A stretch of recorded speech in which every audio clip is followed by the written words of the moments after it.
pendengar radio Indonesia yang kami hormati, mari kita teruskan pengajian tafsir Universitas Islam Indonesia.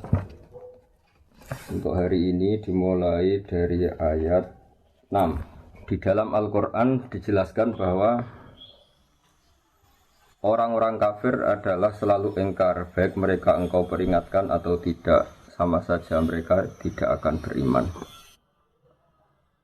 Ayat ke-7 menjelaskan khotamallahu ala qulubihim wa ala sam'ihim. Di sini diterjemah dengan Allah telah mengunci hati dan pendengaran mereka dan penglihatan mereka tertutup rapat. Para pendengar yang kami hormati, tentu ini bagian dari kategori orang kafir.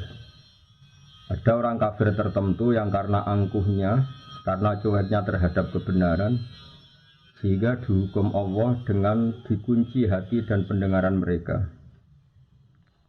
Juga dijelaskan bahwa wa'ala absorihim ghisyawah, dan penglihatan mereka tertutup rapat. Akhirnya mereka mengalami walahum azabun azim, mereka pasti mendapat siksa yang pedih.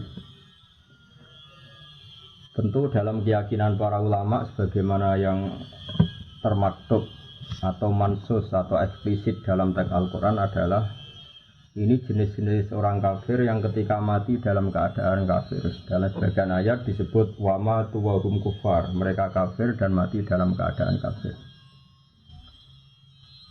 Dengan demikian maka ayat ini untuk orang-orang kafir yang mati dalam keadaan kafir, bukan kafir yang akhirnya bertaubat. Jika ada orang kafir yang akhirnya bertaubat dan berbuat amal soleh, mereka iman secara benar, maka masuk kategori ayat Qulil ladzina kafaru iyantahu yufar lahum ma qad salaf.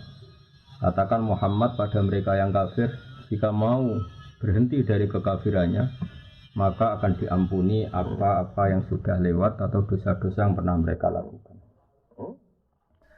Para pendengar yang kami hormati, bahwa ayat ini mengatakan orang-orang kafir kamu peringatkan atau tidak, sama saja mereka ada iman. Meskipun ini satu kejadian atau satu fakta, satu kategori yang faktual di antara orang-orang kafir, yaitu diperingatkan apa tidak diperingatkan tetap tidak iman. Tapi ini tidak menjadikan hukum bahwa Nabi tidak wajib dakwah atau memperingatkan. Dalam banyak ayat Allah mengatakan in alaika illal balagh, kamu Muhammad harus tetap menyampaikan meskipun mereka menolak. Karena menyampaikan kebenaran, memperjelas kebenaran atau berargumentasi tentang kebenaran harus selalu disampaikan kepada mereka. Dan tentu sebagian mereka faktanya iman. Dengan demikian ayat ini khusus bagi mereka yang kafir dan mati dalam keadaan kafir, baru diancam walahum azabun azim, mereka itu dapat siksa yang pedih. Tapi jika mereka kafir dan menjadi mukmin karena penjelasan-penjelasan Nabi, maka dia dihukumi mukmin dan dia berhak masuk surga. Dalam surat Al-Bayyinah dijelaskan bahwa fungsi Nabi adalah bayyinah. Bayyinah maknanya adalah menjelaskan satu kebenaran yang begitu jelas, sehingga orang yang paling ingkar sekalipun, paling bodoh sekalipun, paling angkuh sekalipun, karena penjelasan Nabi sangat argumentatif dan sangat rasional, banyak juga mereka yang menerima. Bagaimana termaktub dalam surat Al-Bayyinah, lam yakunil ladzina kafaru min ahlil kitabi wal musyrikin munfakina hatta ta'tiyahumul bayyinah rasulun minallahi yatslu suhufan mutahharah. Mereka yang kafir, baik kafir golongan Yahudi Nasrani maupun kafir dari golongan musyrik Mekah kala itu, tidak akan tercerabut dari akar kekafirannya sehingga datang Al-Bayyinah. Al-Bayyinah itu apa? Kebenaran sejati, kebenaran yang begitu gamblang, begitu jelas, begitu transparan. Yakni adalah Rasulun minallah yatslu suhufan mutahharah, yaitu Rasul Allah yang membaca lampiran-lampiran suci, yakni Al-Quran. Ada fakta sejarah bahwa Umar bin Khattab dulu itu kafir. Dia dikenal dengan preman pasar ukat. Dia dengan lantang mau membunuh Rasulullah. Ketika di tengah perjalanan, Umar ketemu sama temannya, dia ditanya, mau kemana kamu Umar? Mau bunuh Muhammad karena dia sudah bikin agama yang baru. Lalu kata temannya tadi, kenapa kamu membunuh Muhammad sementara saudari kamu, saudara putra putri kamu juga sudah mengikuti Muhammad? Lalu Umar berbalik arah mencari adiknya. Kemudian setelah ketemu adiknya, ternyata adiknya baru mengkaji surat Toha bersama suaminya. Ketika Umar datang dan mendengar surat Toha tadi, yang diantaranya dikatakan ada wahyu, Toha ma anzalna alaikal Qur'ana litasqa illa tazkiratal liman yakhsha. Muhammad, kamu saya turunkan Al-Quran kepada kamu ini bukan untuk kamu celaka. Quran turun kepada kamu hanya untuk sebagai peringatan liman yakhsha, bagi mereka yang punya rasa takut kepada Allah Subhanahu wa taala. Kenapa Allah perlu ditakuti? Karena Allah adalah zat yang mempunyai langit bumi, yang menguasai alam raya. Sebab itu diistilahkan dalam Al-Qur'an tanzilam mimman khalaqal arda was samawati al-ula. Lalu ketika Umar mendengar ayat ini, dia tahu dan dia berkomentar, ma hadza min qaulil bashar, enggak mungkin karangan manusia seperti ini. Akhirnya dia iman. Lalu setelah iman mencari Rasulullah dan ketemu di rumahnya Zaid bin Arqam, kemudian dikenal sebagai tanggal kejayaan Islam karena saat itu Umar masuk Islam. Dengan fakta-fakta seperti ini, maka ayat 5, ayat 6 dan ayat 7 adalah khusus orang-orang kafir yang mati dalam keadaan kafir. Tapi bukan berarti semua kafir adalah ngalami khotamallahu ala qulubihim wa ala sam'ihim. Orang-orang kafir yang hatinya ditutup sampai mati, enggak. Sebab banyak juga orang kafir yang akhirnya masuk Islam. Yang masyhur dalam sejarah ada Sayyidina Umar bin Khattab, ada Khalid bin Walid, ada putra Abu Jahal, Ikrimah bin Abi Jahal, ada Abi Sufyan, masih banyak lagi kafir-kafir Quraisy yang akhirnya masuk Islam. Dengan demikian ayat 6 sampai 7 adalah kategori tertentu, yaitu mereka kafir dan mati dalam keadaan kafir. Sementara orang-orang kafir yang akhirnya masuk Islam, baik secara individu kayak Sayyidina Umar, kayak Sayyidina Khalid bin Walid, kayak beberapa sahabat, juga di akhir masa kenabian Rasulullah sebelum beliau wafat, tepatnya peristiwa Fathi Mekah, ketika Mekah dikuasai Rasulullah, adalah ada gelombang di mana orang kafir secara massal masuk Islam, yaitu yang disebut dalam surat Fatah, idza jaa nasrullahi wal fathu wa ra'aitan nas yadkhuluna fi dinillahi afwaja. Jika telah datang pertolongan Allah dan telah datang juga kemenangan-kemenangan kamu atas musuh-musuh kamu Muhammad, dan akhirnya kamu melihat, bersaksi, melihat langsung, wa ra'aitan nasa, kamu melihat para manusia, para orang-orang kafir, yadkhuluna fi dinillahi afwaja, wa ra'aitan nasa yadkhuluna fi dinillahi afwaja, kamu melihat manusia memasuki Islam, termasuk Islam dengan keadaan bergelombang-gelombang atau berjamaah-berjamaah. Dengan demikian jelas sekali bahwa kategori orang kafir adalah satu, orang-orang kafir yang mati dalam keadaan kafir. Ini yang kena vonis di neraka selamanya, walakum adzabun azim. Ada orang-orang kafir yang akhirnya Islam. Ini yang disebut dalam ayat qulil ladzina kafaru iyantahu yughfar lahum ma qad salaf. Katakan pada orang-orang yang kafir, jika mau berhenti dari kekafiran, maka dosa-dosa mereka akan diampuni. Lalu tentang kewajiban sawaun alaihim angdzartahum am lam tunzirhum. Tentu kita sepakat sebagaimana mansus atau eksplisit atau termaktub dalam Al-Quran, Nabi diutus Allah adalah untuk memberi penjelasan kebenaran. Sehingga dari penjelasan-penjelasan itu Nabi bisa mengubah bangsa Arab yang dulu mayoritas kafir menjadi mayoritas Muslim. Ini yang disebut Al-Bayyinah. Ada contoh unik dari kekeliruan orang kafir yang sudah akut, tapi karena logika yang dibangun Nabi, akhirnya mereka tercerabut juga dari kesalahan itu, bisa terbebas juga dari kesalahan itu. Orang-orang kafir adalah merasa bahwa di dunia ini urusan banyak. Urusan banyak, kasusnya banyak, problem hidup banyak, beban hidup banyak.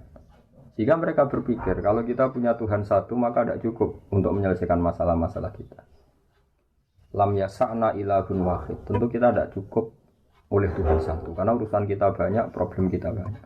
Begitu seterusnya. Sehingga di seputar Ka'bah itu ada 360 berhala. Belum berhala-berhala kecil yang disembah oleh mereka yang musyrik di rumah masing-masing sebagai benda yang dituhankan. Ketika Rasulullah mengajak bahwa Tuhan itu harus satu, Tuhan itu enggak sama dengan makhluk, mereka protes, ya Muhammad, kita ini punya urusan banyak, punya problem banyak, tidak mungkin masalah semua ini selesai dengan satu Tuhan. Ini yang diceritakan oleh Allah Subhanahu wa taala dalam ayat aja'alal alihata ilaha wahida inna hadza lasyai'un 'ujab. Masa Muhammad mengajari kita satu Tuhan? Ini aneh. Karena urusan banyak kok Tuhannya satu. Lalu Rasulullah dengan sabar, dengan bijak, dengan telaten mengajarkan mereka. Mereka diajarkan demikian. Kalau kamu punya satu Tuhan, yang Tuhan itu memberi rizki kamu, merawat kamu, mensubsidi kamu. Lalu ada satu Tuhan yang jadi beban bagi kamu. Kamu harus membersihkan dia, kamu harus memandikan dia, kamu harus ngasih makan dia. Lalu kamu milih Tuhan yang mana? Kata mereka, tentu milih Tuhan yang memberi kita. Berhala-berhala yang kamu sembah adalah merepotkan kalian. Kamu harus menyuci mereka, membersihkan mereka, ngasih sesajen sama mereka. Ini yang disebut dalam satu masal dalam perumpamaan wahwa kallun ala maula. Hanya jadi beban bagi kamu. Oke Muhammad, kita memilih Tuhan yang enggak merepotkan kita, tapi Tuhan yang memberi rezeki kita, yang memberi makan kita, yang menciptakan langit dan bumi. Lalu Tuhan yang begitu berapa Muhammad? Terus Allah memberi penjelasan lagi lewat nabinya. Allah membuat satu perumpamaan. Kalau kalian jadi pembantu, dulu istilahnya budak sahaya. Kalau sekarang mungkin pembantu, meskipun pembantu dan budak tentu beda. Tapi gampangan dalam perumpamaan begini, kalau kamu jadi bawahan, kemudian punya majikan banyak, semuanya minta kamu layani, mereka semuanya minta perintahnya dilaksanakan, mereka akan tersinggung dan marah besar kalau perintahnya tidak dilaksanakan. Lalu majikan Anda ini banyak, perintahnya beda-beda, seleranya beda-beda, semuanya tersinggung kalau semua perintahnya tidak dilaksanakan. Dengan kalau kamu jadi pembantu atau bawahan punya satu majikan. Majikan ini akhlaknya baik, tidak otoriter, perintahnya tunggal. Dan hanya dia majikan kamu. Kamu milih mana punya majikan banyak yang berbeda-beda dengan satu majikan saja. Lalu orang kafir menjawab, tentu Muhammad kita milih satu majikan saja. Kata Rasulullah, begitulah Tuhan. Tuhan kamu adalah nanti yang ngatur kamu, yang merintahkan kamu, yang bikin aturan. Jika Tuhan satu, maka nyaman bagi kita semua karena perintahnya satu dari zat yang satu dan tidak ada rivalitas, tidak ada saingan. Ini yang dimaksud dalam ayat Dorobawahu mathalar rojulan fihi syuraka mutasyakisuna wa rojulan salamal lirojul hal yastawiyani masalah.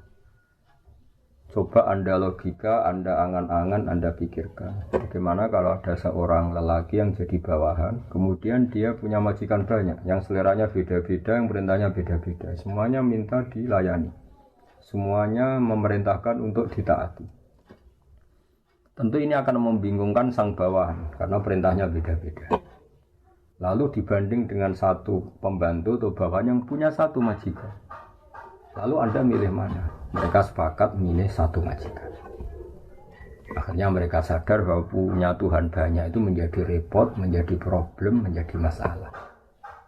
Akhirnya lewat kesadaran itu, karena barokah ajaran Rasulullah SAW, akhirnya mereka berkeyakinan dan menjadi tahu bahwa fa'alam annahu la ilaha illallah, bahwa memang Tuhan itu harus satu. Di sini yang dimaksud al-bayyinah.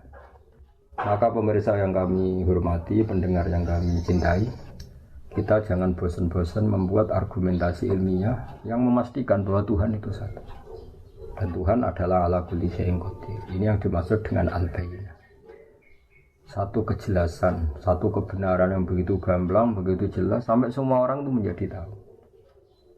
Ketika kebenaran begitu jelas, begitu gamblang, oleh logika yang paling sederhana sampai logika yang paling serius, ini disebut al-bayyinah.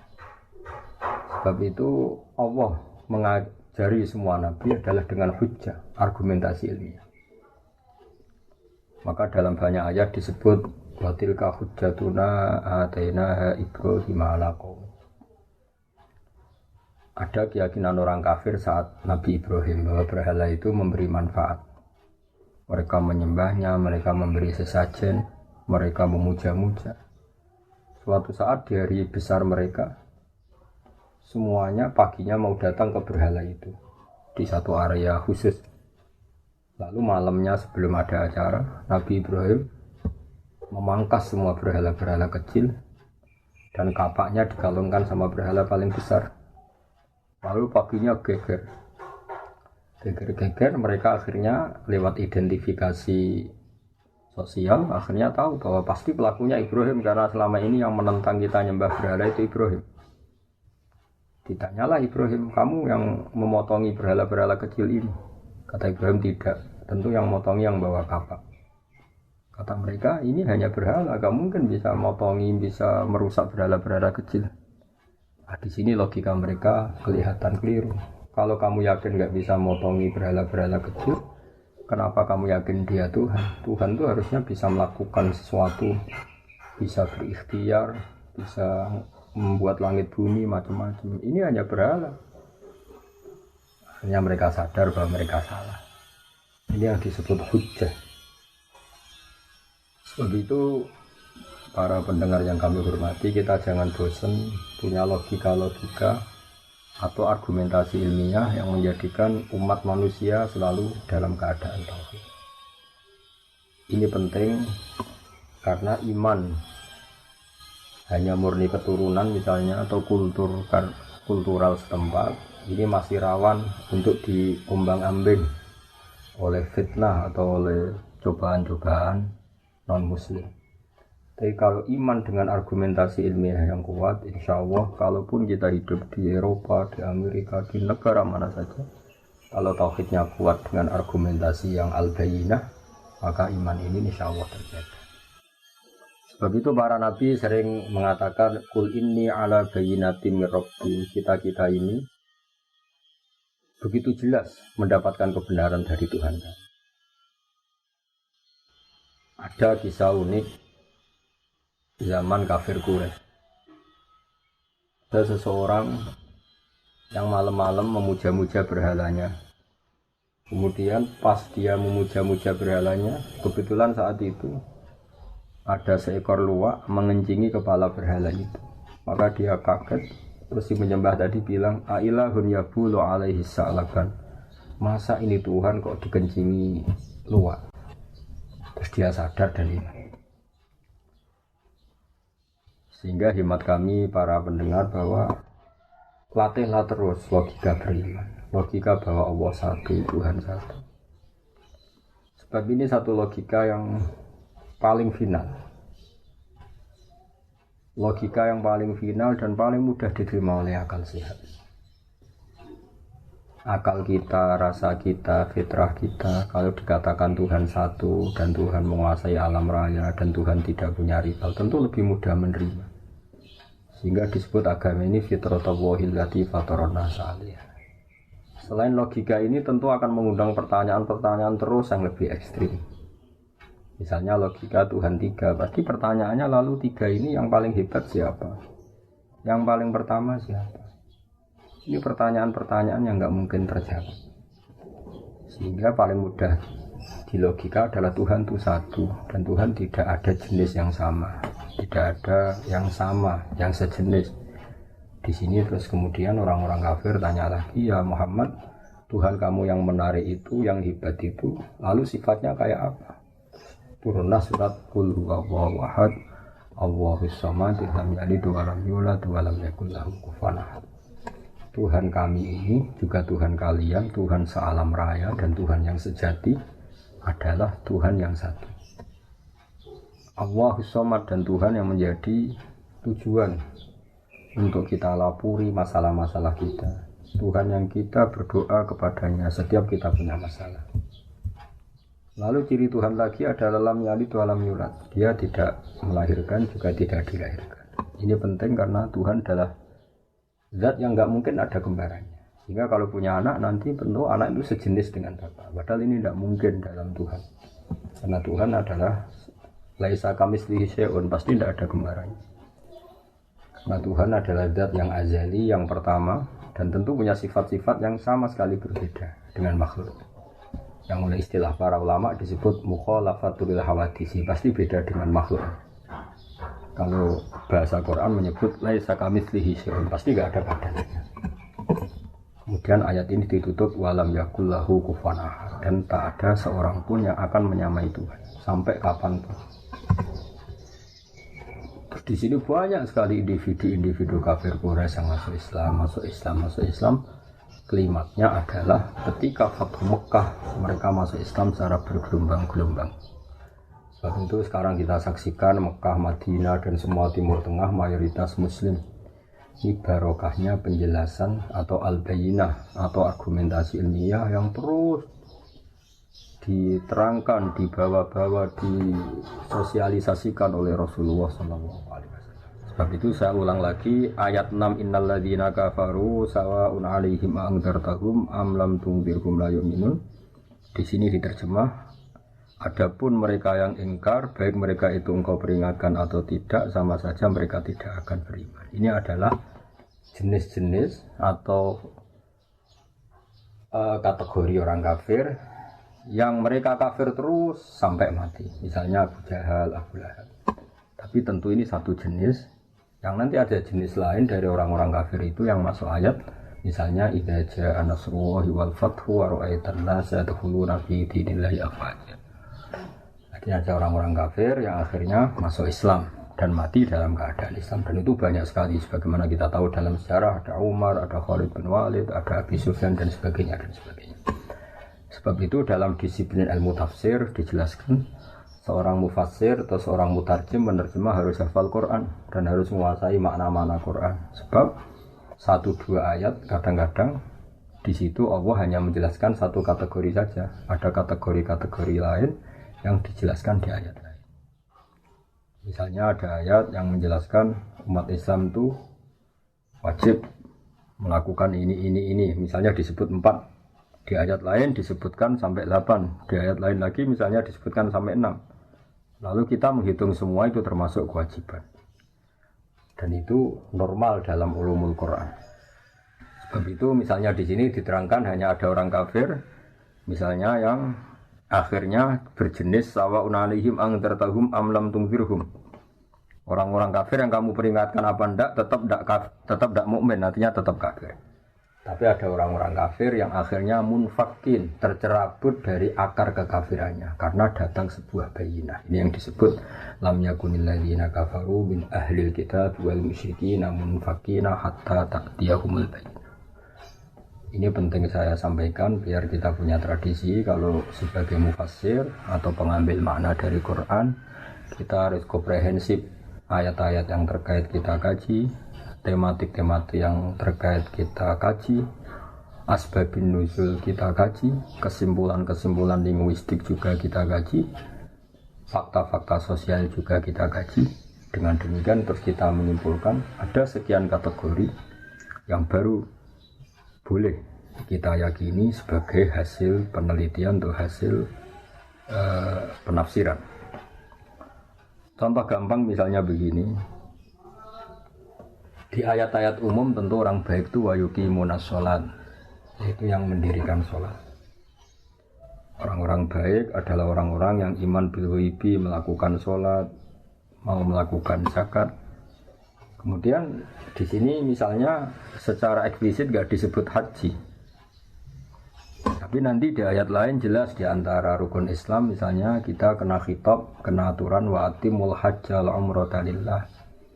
Atau misalnya di ayat lain dijelaskan walillahi 'alan nasi hajjul baiti man istata'a ilaihi sabila. Kamu ini kalau mampu wajib haji misalnya. Nah, kenapa ini di ayat yang berbeda? Karena memang Quran turun itu dalam durasi waktu 23 tahun. Ada masa di periode-periode Mekah Rasulullah hanya menjelaskan argumentasi tauhid. Makanya ini disebut ayat-ayat Makkiyah atau surat-surat Makkiyah. Kemudian di Madaniyah karena Islam sudah mapan, kemudian kewajiban-kewajiban Islam diterangkan secara eksplisit. Mulai zakat, bahkan kadarnya, nisabnya, aturannya, bahkan mustahiknya, siapa yang berhak menerima zakat, misalnya innamas shadaqatu lil fuqara dan seterusnya. Sehingga justru di antara mukjizat Quran, tingkat kesusastraan Quran adalah menjelaskan itu sesuai konteks. Sebab itu kita tidak bisa menyimpulkan satu Quran tanpa Anda harus hafal dulu semua. Kalau tidak, kamu harus mengikuti ulama yang hafal, yang ahli tafsir. Karena ayat ini menjadi komprehensif, menjadi lengkap pemaknanya setelah kita memperbandingkannya. Misalnya tadi, di awal Baqarah belum dijelaskan kewajiban haji. Tapi nanti di awal juz 4 misalnya ada kata-kata walillahi 'alan nasi hajjil baiti man istata'a ilaihi sabila.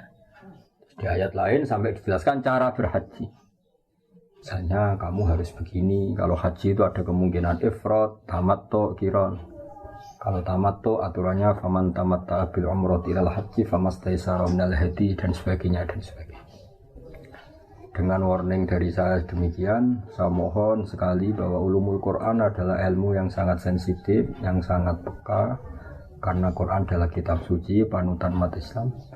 Maka sebaiknya seseorang jangan gegabah dalam menafsirkan Quran. Kalau kita tidak ahlinya, bisa merujuk ke terjemah Kemenak atau terjemah-terjemah keluaran Al-Azhar, keluaran konsensus para ulama yang kredibel, atau mengikuti ulama-ulama yang muktabar, yang kredibel, yang kapabel di bidang. Saya kira untuk pertemuan ini kami anggap cukup, dan insya Allah pada pertemuan berikutnya mulai ayat 8, yaitu Allah menerangkan tentang sifat-sifat orang munafik yang dimulai dari ayat wa minan nasi may yaqulu amanna billahi wa bil yaumil akhir wa ma hum bimumin. Mohon maaf atas semua kesalahan. Wabillahi taufiq wal hidayah. Wassalamualaikum warahmatullahi wabarakatuh.